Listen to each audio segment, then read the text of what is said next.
dreams have turned into these sprawling, epic productions, a cast of thousands. I guess it's probably always been like that, but I don't usually take time to try to remember. But I just woke up from one of those. I woke up on the side of a curb where half my body was on the street and the rest was on a sidewalk. I was paralyzed from the neck down, but I turned my head to the right and I saw a naked woman sunning herself on a field of artificial grass. She had really tiny breasts, big nipples, but no breasts really. And she was very thin, and I was looking at her for a while. Made my mouth water a little bit. And the rest of my body started to come back to life as I started to have thoughts about this woman and thoughts about just women, just being with a woman. And that was, I turned away. I started thinking we can't have these thoughts. And I think this is a byproduct of a comment that I unwittingly made to myself last week about the Me Too thing. I mean, we are still allowed to have thoughts, aren't we? But it seems inevitable, it seems unstoppable that they're going to come after that too. They're going to come after your mere thoughts. So I was able to walk, and this, I don't want to go into detail because these other people's dreams are really boring, but it's always so colossal. I'll be standing next to a swimming pool, a public swimming pool with 40 people in it, and everybody's just swimming and happy, and then I turn to my left, and without even moving, the pool disappears, and I'm standing in a small, tiny coffee shop where everybody's hunkered down and cold. And then I turn back to where the pool was a minute ago, and it's a living room where I sit down on the couch and start to watch TV. And the TV turns into a big mouth, and I step into the mouth, and I'm standing inside a whale. Like all the teeth disappear. And if I swim down into the whale's body, I find myself trying to decide which back scratcher I should buy. I'm at a dollar shop or some cheap goods place, chintzy goods, and I'm trying to decide which back scratcher would be best for me, because I want to spend that dollar wisely. And these dreams, these sequences go on, and I don't even want to wake up from them. Today I slept in just for the sake of swimming and flying and soaring and drowning in all these possible scenarios, all these impossible scenarios. I think my mind goes these places during the day, during my conscious hours, but there's so much distraction that I can't capture it. I can't capture that lightning in a bottle. And that is how my brain feels. It feels like an electrical storm, a lightning storm. Tiny lightning, of course, undetectable. When I had the brain MRI, I had a couple of those actually, but the first time I had to get a brain MRI because I was blacking out and I was walking into buildings and walking into traffic, and I think what finally made it the decision for me was when, I don't know, like 20 or 30 seconds of my life just disappeared. I was walking one direction on Queens Boulevard toward, I should remember the street name now. I thought it was Ascot, but I don't think that's right. Alsop, maybe. I was walking that direction, and I saw a couple of elderly women walking my way. And the next thing I knew, I was facing the other direction, and those two elderly women were walking past me, or passing me by. And they were walking very slowly, so I could have been out for longer than I thought. I don't know what happened. I don't know what that was about. But a neurologist sent me to the MRI, which is a pretty mind-bending experience. But after all that, they analyzed every slice, every fatty piece, every drop of fluid, and they went slice by slice, and they just looked at everything as best they could. And for all that, they still couldn't tell me what was going on in there. They said that this brain is unremarkable. And I took fake offense at that, because of course I should be relieved to know that it's unremarkable.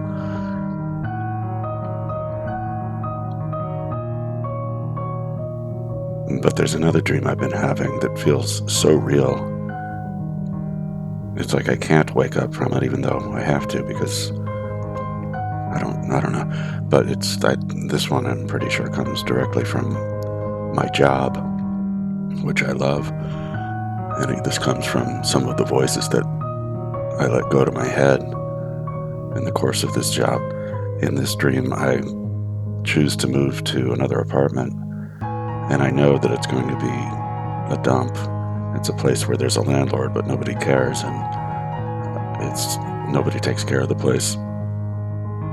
And I know this when I choose to move here, even though I think it ends up being about the same rent, but I just needed to be in a new place. And I knew it was a dump. I just remember one of the walls is bright red. The floor is like a pukey brown. The other wall is white, but it's stained and has all kinds of spots on it. And the roof looks creaky and peeling. And the living room is a pretty big space, but the bedroom is just about the size of the bed itself. And then there's the kitchen, and in the kitchen I discovered that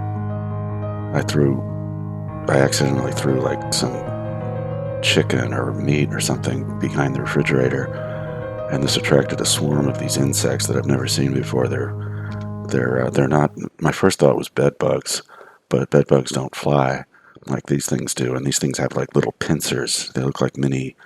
I don't know what those things are called, lobsters or whatever sea creatures has these two little pincers in front of them. I go back to clean up the chicken or meat that I dumped back there, and this swarm of these things rises up, and it's not like an overwhelming swarm, but it's enough to follow me around and make me feel uncomfortable. And every time they move with me, and as they move, there's a laugh track that articulates or accompanies their physical movements. So their physical movements become a visible rendition of the sound that they're making, or maybe it's the other way around. I don't know, but the more they moved and they started to swarm and move around my head, and there was just this laughter of these creatures that I couldn't identify, and I couldn't tell what their motive really was. I thought of them as like some kind of ants, where those tiny pincers all put together were going to kill me or were going to chop my head off. So I let the meat and the chicken stay back there, and they left me alone.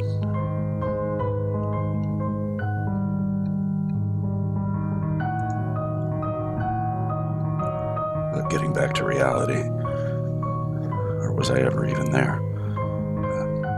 I spend all day on the phone, and when I come home, I find all I want to do is get back on the phone. Even more than in the past. I've been calling this one set of chat lines for a long time, probably 15 years, maybe even longer than that. And I'm not chronic, I'm not there all constantly, but lately I have been. Most people would probably think they're pretty trashy and ghetto, and I wouldn't disagree. But when the energy there is good, it's really good. It's so much fun. I feel like I'm the only white guy in the whole place, except every once in a while a stampede of white people come in and start dropping the N-bomb all over the place, and basically running everybody out. I don't know why that happens or if there's any purpose behind it or any planning. I don't understand how the lines work, but I'm not trying to understand how it works in terms of what platform do they use or how does people get connected or what the rooms are about. I don't care about that. But that's where I met Crystal, and we had a dalliance. I guess it's been a couple of months now, maybe 3 months. It was very tenuous. It wasn't easy. There was nothing easy about us getting together. She lives in Cypress Hills and has a lot of other stuff going on in her life besides hooking up with white guys on the chat line. But we tried, and she was fun, but just an angry, angry woman. Everything was about race for her. Always I felt like even in our intimate seeming moments, she'd be talking about something racial, or she'd make anything she said, every 2 words just seemed to be about race. And I get it up to a point, but it gets boring and monotonous after a while. It's like she was talking about an ex. I don't know. We had some fun and all that, but I guess we just ghosted each other. And that's fine. I haven't heard her. I haven't found her on the chat line since either. She said she'd been calling for a long time, but I never heard her before. And that's another aspect of the line I don't really understand. The women that are there seem to take all this abuse from the other men, but they just sit there and take it. And I strongly suspect it's because they're getting paid to be there. But I didn't ask Crystal about any of that shit because I don't want to know. But those lines were really a voice for me during the lockdown and the pandemic. I rarely have said anything, but I've been lifting my voice lately, so I feel a little more confident. And in this crowd, I tell people I work. I tell people I have a job, and that makes me quite a catch in this crowd.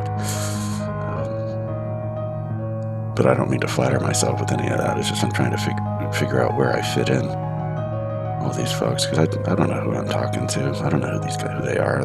They're all over the country. Somebody was from LA. I think somebody said she was from an island somewhere, but I couldn't figure out where she was calling from.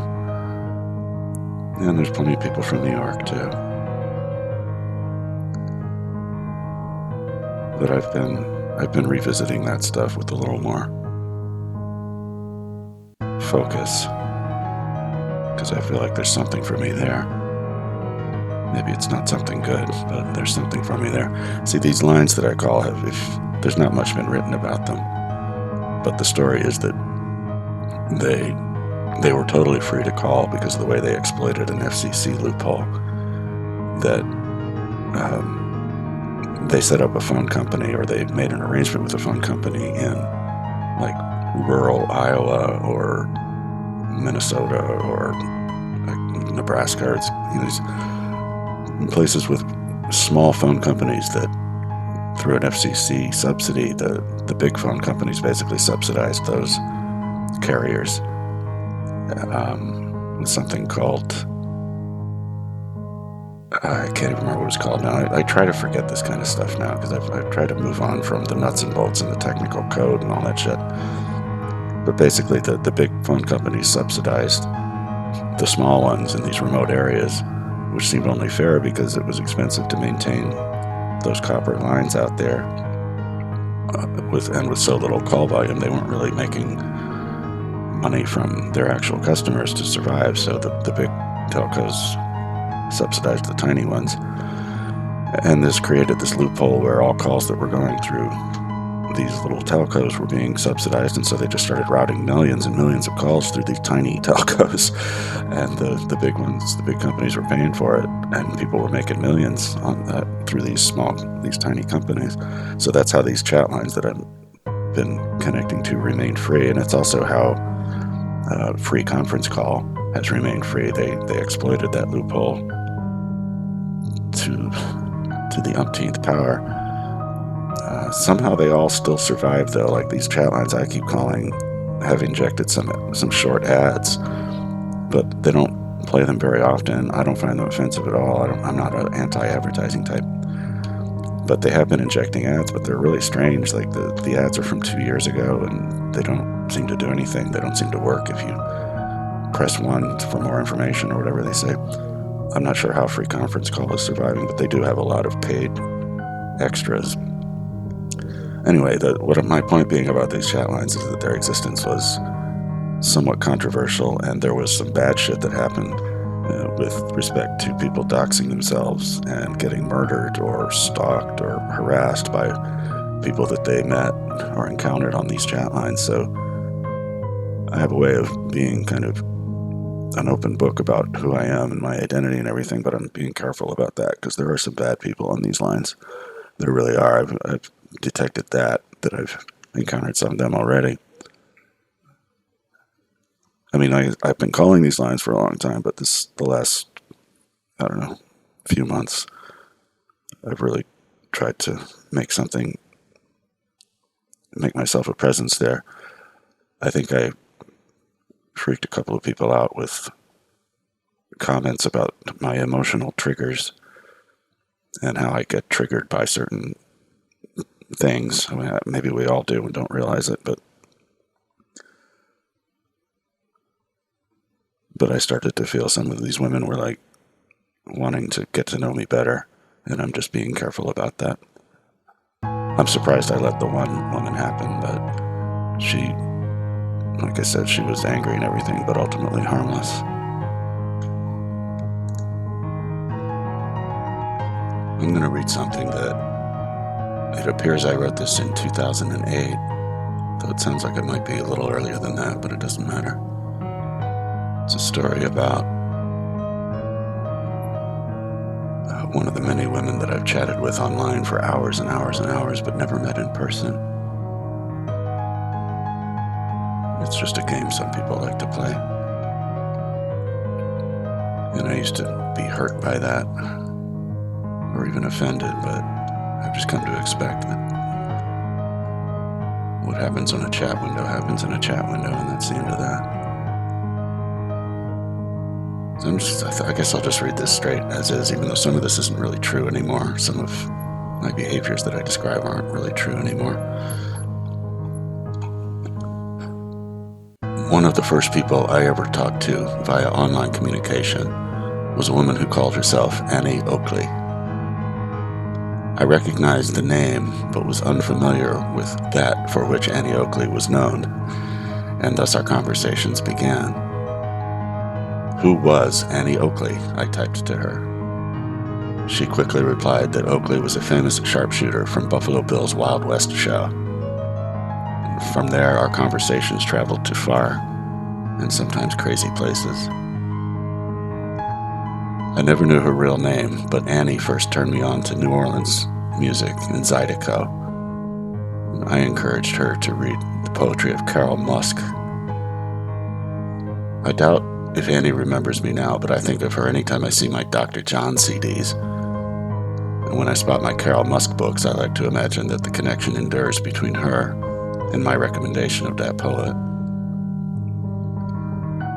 The Musk book I was reading at the time was Skylight, and during the course of our frequent conversations with Annie, I got a copy of the then-current Red Trousseau, published in 1993. It was marked down from $18 to $2.50 by August of that year. Wow. I bought Skylight used, probably at the Strand bookstore. The title page is signed by the previous owner, though the name is hard to make out. R. Haven, I think. Richie Havens. Hey, why not? Under Richie Havens' autograph is written 1982, presumably the year he obtained the book. I have never followed that custom of signing and dating books when I purchased them. My mother did.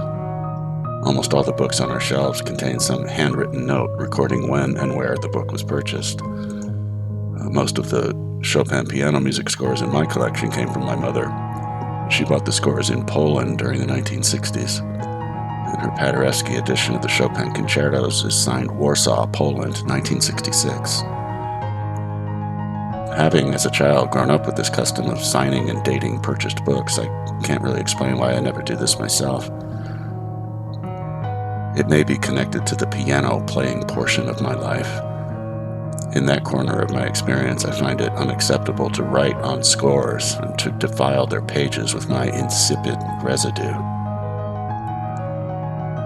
I got this attitude, or I was guided toward this attitude when a teacher told me that Rudolf Serkin, the great pedagogue, forbade his students to write fingerings or other indications onto their scores.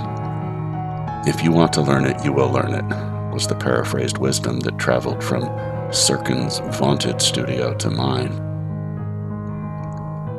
I must have been predisposed toward this hands-off attitude already, for I only had to hear it once before never writing on a score again, not even to make corrections to misprints or typos. Similarly, I never write on other published books, including poetry or literature. My copy of Skylight has a few scribblings on its pages, with some notes in the margins and large brackets calling out passages that the book's previous owner found remarkable. The word "ugh" is bracketed to a few lines from the title poem of the book, while my favorite poems from this volume escape unscathed from the previous owner's critiques. For Annie Oakley one night, I typed out the complete poem "Chivalry," one line at a time, into our shared chat window. I liked sharing or experiencing poetry that way, with one line at a time ascending up the screen, drifting out of the chat window into who knows where. It is similarly spare as when it is on the printed page, but more alive. It beats hearing a poet read their own poetry. That's a celebrity ritual that makes little sense to me, or to we who think words live on the page, or, as a convenience, on the screen. But I'll read the poem now. This is Chivalry by Karl Musk. In Benares, the holiest city on earth, I saw an old man toiling up the stone steps to the ghat, his dead wife in his arms, shrunken to the size of a child, lashed to a stretcher. The sky filled with crows. He held her up for a moment, then placed her in the flames. In my time on earth, I have seen few acts of true chivalry or reverence of man for a woman. But the memory of him, with her in the cradle of his arms, placing her just so in the fire so she would burn faster, so the kindling of the stretcher would catch, is enough for me now. Will suffice for what remains on this earth, a gesture of bereavement in the familiar carnage of love. Now, as I read that poem now, I remembered having it memorized, and I almost rememorize it again. Annie and I agreed that Carnage of Love from the last line sounded like the title of a heavy metal song, but we liked the poem anyway. I never told Annie then, but I would not lie about it now. I picked up the book in the first place because of the author's photo on the back. She was beautiful. Carol's eyes are haunted and still, but I would not have bought the book only on those grounds. I opened the book right to Chivalry, then read some other pages and made the purchase. The book was $1, which at the time was not an amount of money I spent frivolously. I don't know how much time passed between that purchase of Red Trousseau, but I looked for Karl Musk's picture on the latter book. She seemed different, still beautiful, but happier seeming. She is comfortably set under the words, "A master poet at the peak of her craft." Annie and I never met, as became typical of women I chat with for weeks and months on end. Most women I meet online would rather keep me online, playing games inside a little chat window. Annie might be alarmed to know that I remember her at all, but I would hope otherwise. Karl Musk is now Carol Musk Dukes and was recently named the Poet Laureate of California.